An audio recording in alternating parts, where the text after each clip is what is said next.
નમસ્કાર, ન્યૂઝ કેપિટલમાં આપનું સ્વાગત છે। આપની સાથે હું છું કોમલ। સમાચારોની શરૂઆત કરીએ તે પહેલા નજર કરીએ હેડલાઇન્સ પર। આ હેડલાઇનના પ્રાયોજક છે Charusat university. Choose Charusat, choose success.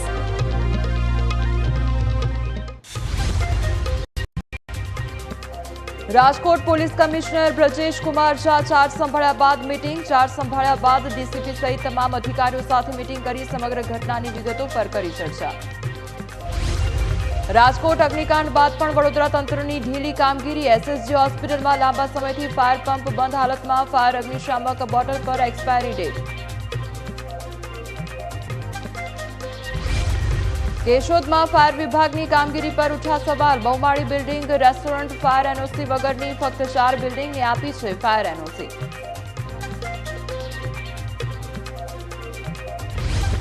Rajkot અગ્નિકાંડ બાદ સુરત જિલ્લા શિક્ષણ અધિકારીએ આચાર્યને ફાયરના સાધનોની ચકાસણી કરવા સૂચના આપી। સ્કૂલ સેફટી પોલિસી 2016ના અંતર્ગત નિયમોનું પાલન કરવા આપ્યા આદેશ।